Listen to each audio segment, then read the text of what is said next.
Assalamu alaikum wa rahmatullahi wa barakatuh, and welcome back to our hadith class. We are doing the kitab known as Riyaadhus Saaliheen of Imam al-Nawawi rahimahullah, and tonight inshallah ta'ala we are starting from a new chapter which is on page 105 as you can see in front of you. So let us begin. Bismillah walhamdulillah wassalatu wassalamu ala rasulillahi wa ala alihi wa sahbihi wa man wala. So tonight's chapter is Babun fi tahrimi dhulmi wal amru birad al-mazalim. The chapter with regards to the prohibition of oppression and the command to uh, take recompense when oppression takes place. In other words, to put a stop to oppression, in simple terms. So moving on to the ayat, as is the way of Imam Nawawi rahimahullah. He begins, he says, قال الله تعالى ما للظالمين من حميم ولا شفيع يطاع. From Surah Ghafir, Allah says ما للظالمين, meaning that is referring to the oppressors in the year after, that the oppressors will not have a hamim or a shafi' which is yuta'. In other words, there will not be any oppressor. I mean, for the oppressors, they will not have any friend or any intercessor that will be obeyed. In other words, if you are an oppressor in this world, on the day of Qiyamah, your friends and them, none of them will be able to help you, because if somebody comes to try and intercede for you, it will be discarded. That is what is being meant by the Zalimin. They will have no one who will be obeyed on their behalf. وقال الله تعالى وما للظالمين من نصير. In Surah Al-Hajj, Allah says, and the oppressors will have there's no helper for them. He says وأما الأحاديث فمنها حديث أبي ذر رضي الله عنه المتقدم في آخر باب المجاهدة. انظر حديث. Okay. So he says, as far as the hadith are concerned, he'll quote some of them, but he say one hadith has already come previously in the chapter of Mujahada, which you will find in this kitab as being hadith number 111. As you can see, we already on 204 tonight, so it's quite a bit back where this hadith is found. Nonetheless, he said that hadith of Hadrat Abu Dhar al-Ghifari radiyallahu anhu, which has been previously covered in the chapter of Mujahada, that one is one hadith that fits in this chapter over here. But moving on to the actual hadith of this chapter, hadith number 204. وعن جابر رضي الله عنه أن رسول الله صلى الله عليه وسلم قال اتقوا الظلم فإن الظلم ظلمات يوم القيامة واتقوا الشح فإن الشح أهلك من كان قبلكم حملهم على أن سفكوا دماءهم واستحلوا محارمهم. رواه مسلم. Hadrat Jabir ibn Abdullah radiyallahu anhuma, he said, Rasulullah sallallahu alayhi wasallam said, ittaqu dhulm, that fear dhulm, or in other words, abstain from dhulm. Let that fear of Allah overtake you, that it keeps you away from dhulm. Why? فَإِنَّ الظُّلْمَ ظُلُمَاتٌ يَوْمَ الْقِيَامَةِ. Because oppression, if you look at the word dhulm and dhulumat, it's the same root letters, but it's saying that oppression will be a means of darkness. Now, darkness in English is just singular, but dhulumat is plural. So Allah, Nabi sallallahu alayhi wasallam is telling us it is a means of much darkness on the day of Qiyamah. وَاتَّقُوا الشُّحَ, and abstain and fear stinginess. And I'll explain all of this after reading the hadith, because this miserliness, this stinginess, أهلك من كان قبلكم, it destroyed those who were before you, the previous nations. حملهم, what did it do? It caused them على أن سفكوا دماءهم, it caused them to shed each other's blood. واستحلوا محارمهم, and to make permissible, it caused them to deem permissible that which was prohibited for them. Imam Muslim rahimahullah is the narrator of this hadith. So, looking back at the hadith over here, that the oppression will be a darkness. Now, the ulama have explained, that it's literal as well as figurative. So, you know that on the day of Qiyamah, they will have light, the believers will have a light around them. And the others will say, give us some of your light. And they will say, "Irji'u wara'akum faltamisu nura." Go back. Go get your own light, in other words.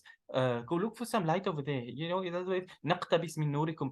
Come and let us take a little bit of your light. I mean, you got enough over there. Just give us something, because they will be surrounded in darkness. On that day of Qiyamah, when in other words, literally, it will just be black, dark. You'll be thinking you're blind, so dark it is.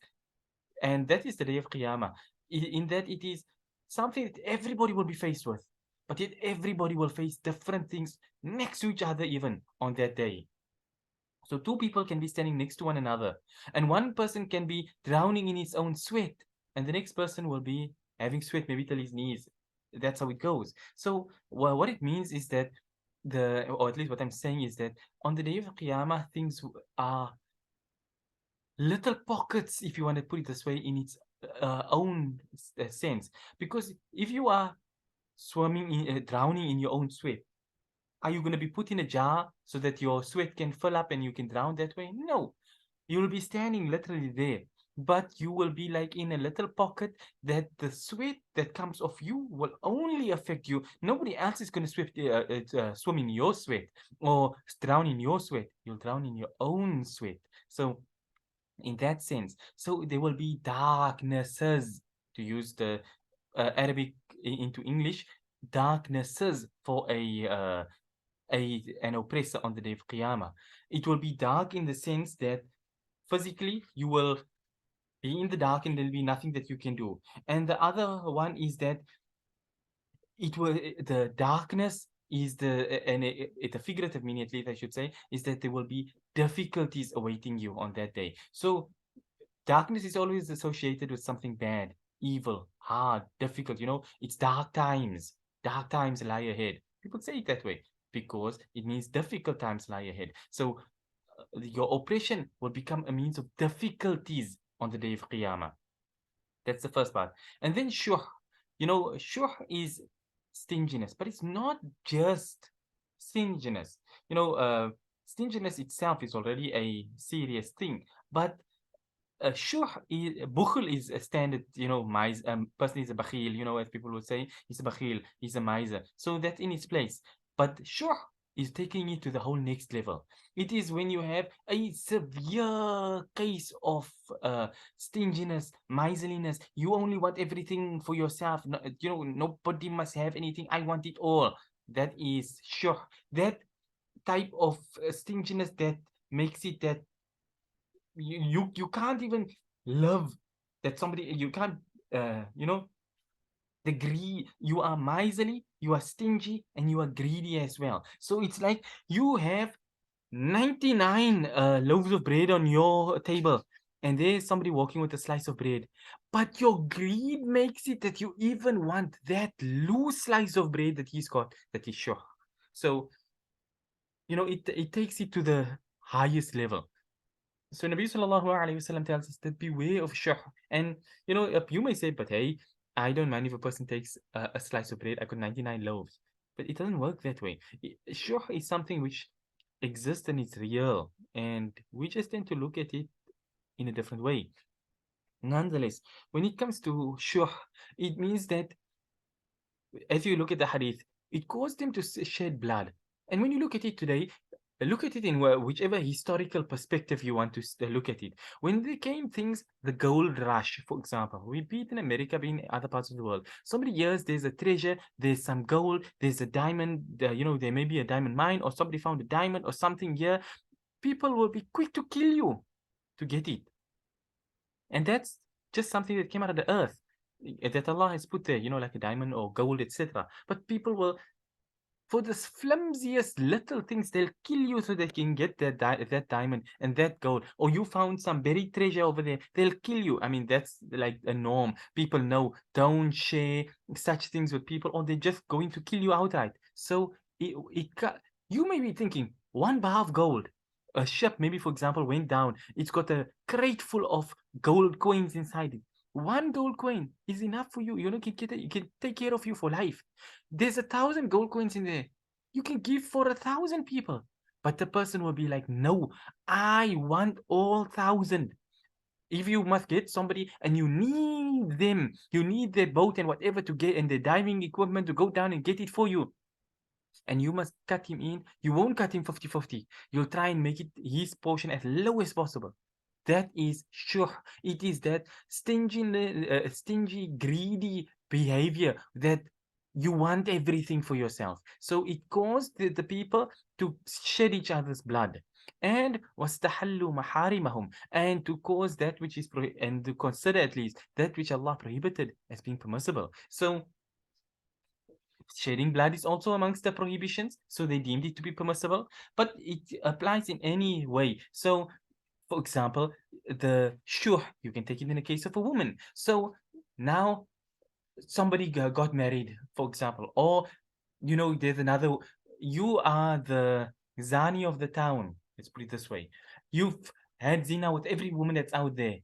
Along comes a man who's brings a wife into town, and you like the new woman. You already got like 4,000 that you are having zina with, and then you still want to take this one also, so you can have zina with her. So you deem permissible that which Allah has prohibited. But like I said, this is only just one such example. You can apply it in any possible way, and it will apply in all those cases. So nonetheless, the hadith is telling us that, as it fits in the chapter, that oppression will be a means of darkness and difficulty for you on the day of Qiyamah, and you will have to answer for it all. And if you and likewise, this stingy miserliness, greediness is something which is serious. It is evil, and it drives people towards committing evil. When you have a person, and for example, you've been looking after a person for many years, you give him everything, good life and everything, he works for you.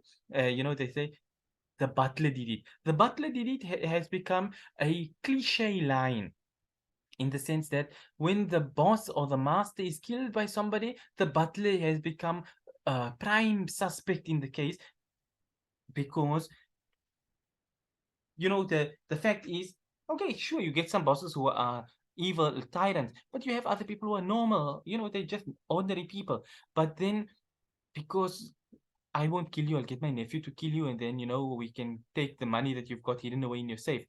Yeah, that they may not have anything in this case, so it's not like a rich person who's killing you for that, but the greediness is still there. The greed makes them kill you for the sake of that money that you have. You have it today. A man kills another man for a 50 cent that he got on him. A man kills another man for the sake of the tackies that he's wearing. And these are not fictional things, these are factual things that have happened.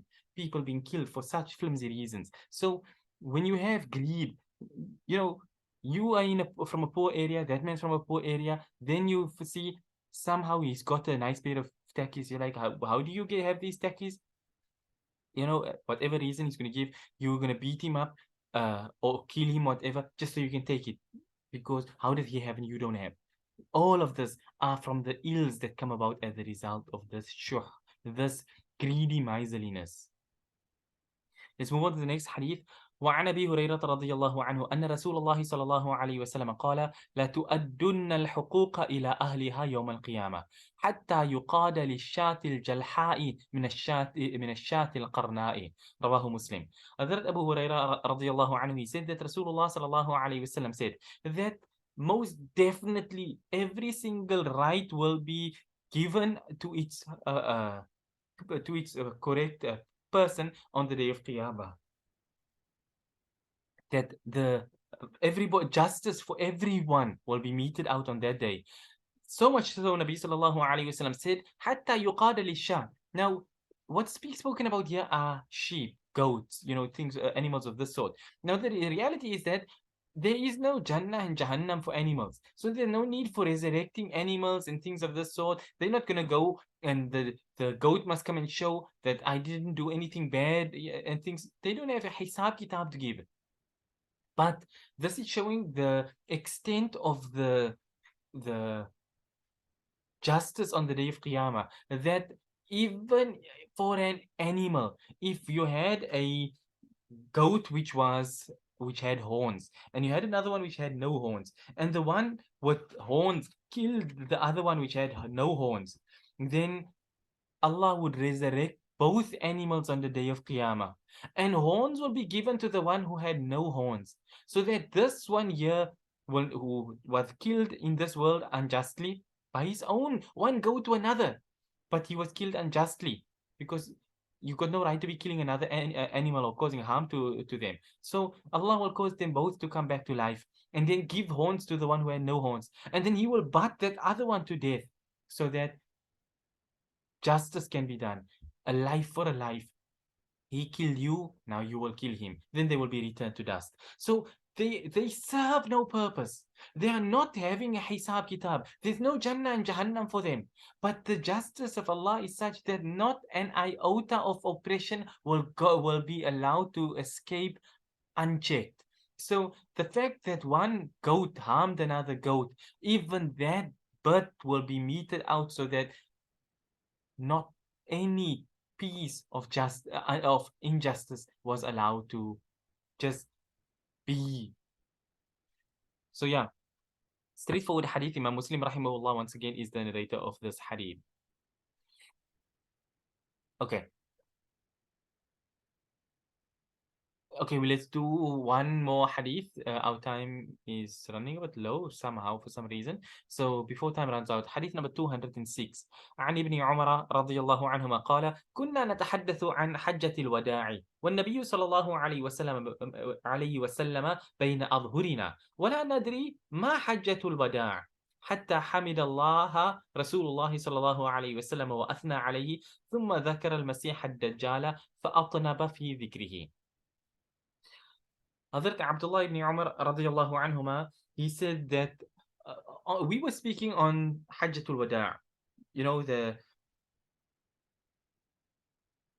we were speaking on Hajjatul Wada' and Nabi sallallahu alayhi wasallam was present amongst us. And we did not know what is Hajjatul Wada', the farewell Hajj in other words, that it was going to be the only Hajj and there was no Hajj that Nabi sallallahu alayhi wasallam would pass away before the next Hajj came along, everything of the sort. So nonetheless, he says, we didn't know what Hajjatul Wada' was until Nabi sallallahu alayhi wasallam praised Allah.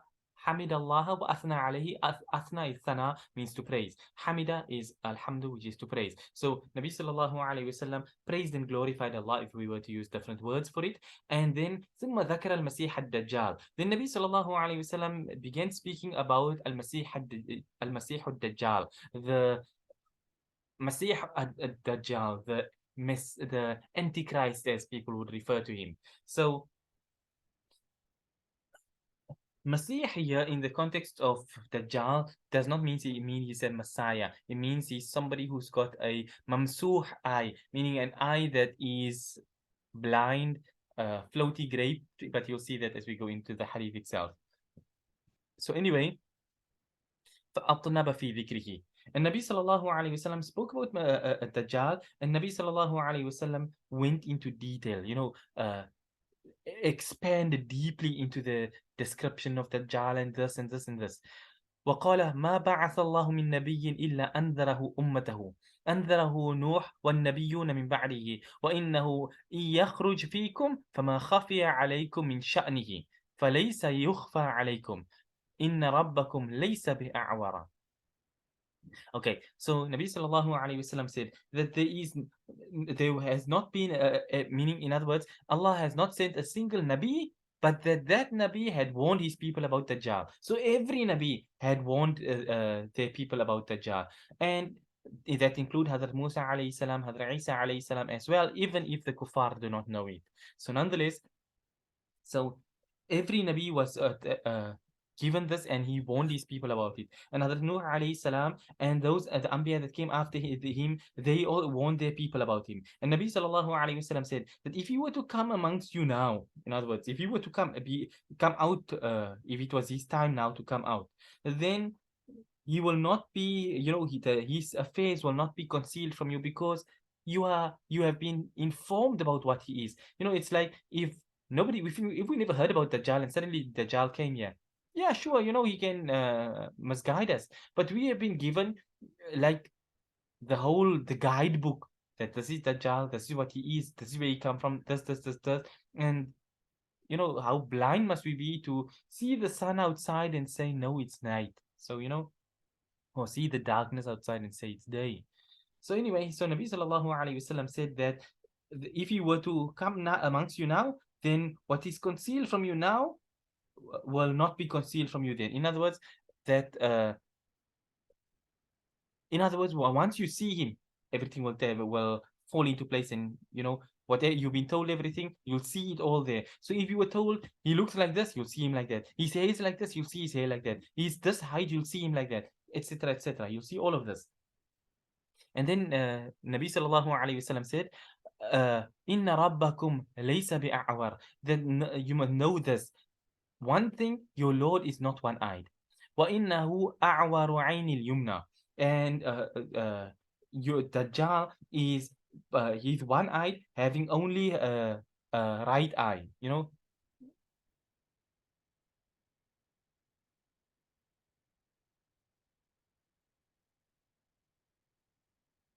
Okay, so he is one-eyed with the right eye. كأن عينه عنبة طافية, and his eye will look as if it is طافية means like a floating. It means like his eye will look like a floating grape, like a protruding, swollen, floating grape like that out of his eye socket. So, a lot of the time you have people and they believe in their mind that Dajjal is a cyclops. He's not a cyclops. He don't have one eye in the center of his head. He has two eyes, but he's blind in the one. So the eye stands out, protrudes from its socket like a big, floaty, hairy grape. So you will see it like that. ألا إن الله حرم عليكم دماءكم وأموالكم كحرمة يومكم هذا في بلدكم هذا في شهركم هذا ألا هل بلغت؟ قالوا نعم. قال اللهم اشهد اللهم اشهد اللهم اشهد ثلاثا ويلكم أو ويحكم انظروا لا ترجعوا بعدي كفارا يضرب بعضكم رقاب بعض. رواه البخاري ورواه مسلم بعضه. So anyway, Nabi sallallahu alayhi wasallam, after speaking about Dajjal and describing him and everything of the sort, and this is not the whole hadith, obviously, this is a portion from the incident, and the after speaking about Dajjal and his eye looks like this, the Nabi sallallahu alayhi wasallam said, Allah, no, take note of this, that verily Allah has prohibited upon you your blood, meaning you cannot shed each other's blood. Wa amwalakum, your money, your wealth is also sacred. You don't have a right to take somebody else's wealth. Kahurmati yawmikum hadha, like the sanctity of this day of yours. Fi baladikum hadha, in this city of yours. Fi shahrikum hadha, in this month of yours. So you have Dhul Hijjah, one of the Ashhur al-Hurum, the sacred months, in Makkah al-Mukarramah, sacred of sacred, and the day of the Hajjatul Wada, the being on Hajj and everything. So all of this, Nabi sallallahu alayhi wasallam says, like you consider, and it's the duty to consider it to be sacred, but like this to be sacred, so too is the blood and the wealth of every Muslim sacred, that you cannot take his wealth, you cannot shed his blood. And then Nabi sallallahu alayhi wasallam made the statement saying, "Ala hal ballaghd, have I conveyed the message?" And قالوا نعم, the Sahaba radiallahu anhum, they replied yes. And then Nabi sallallahu alayhi wasallam said, Allahumma shahad, oh Allah, be my witness. And thalatha, meaning Nabi sallallahu alayhi wasallam said it 3 times. Oh Allah, be my witness. Oh Allah, bear witness to this. Oh Allah, you are a witness to this. And then Nabi sallallahu alayhi wasallam said, Waylakum or Wayhakum, both words mean the same thing, meaning woe and destruction to you. Do not, unzuru, take note of this. La tarji'u ba'adi kuffara. Do not become kuffar after me by striking the necks of one another. Now, in other words, it doesn't mean you will become a kafir if you fight against each other. It doesn't mean that. But it means that, like you were in the days of Jahiliyyah, you fought each other. Islam came and abolished all such things. So don't return back to the ways of kufr of Jahiliyyah by going to go and fight and kill, striking the neck, meaning to kill somebody, to chop their head off. So do not return back to those ways of Jahiliyyah kufr that you now go and start killing one another because I'm not here no more. Imam Bukhari rahimahullah narrates the hadith, and Imam Muslim rahimahullah narrates a portion of the hadith as well. It's a very straightforward hadith. Nothing is difficult and out of the ordinary. It's the normal standard hadith we all know, very famous hadith with regards to Dajjal. Uh, Nonetheless, at the end of the day, like I say, the important part and how it relates to the chapter is the wealth and the blood of every Muslim is prohibited upon you, and it is as sacred as the all of this Makkah and everything. So therefore, if somebody told you go and smash the Kaaba, a normal Muslim will be like, Astaghfirullah, what are you saying? Let me kill you for saying such a thing. But yet, if somebody say go and kill that Muslim, now what's the big deal?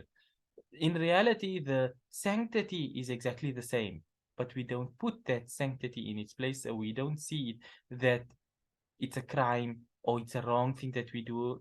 It's like it's neither here nor there. But the Sharia looks at the shedding of the blood of a Muslim in such high uh, terms, and taking his wealth unlawfully. It's deemed so high that you may as well be breaking down the Kaaba if you are causing harm to another Muslim. That is how serious it is, but in reality, we don't see it as being serious. Nonetheless, that's the end of that hadith, and we'll stop on this point here for tonight, inshallah ta'ala. Until next time, we end and we say, وصلى الله وسلم وبارك على نبينا محمد سبحان الله وبحمده سبحانك اللهم وبحمدك نشهد أن لا إله إلا أنت نستغفرك ونتوب إليك والسلام عليكم ورحمة الله وبركاته.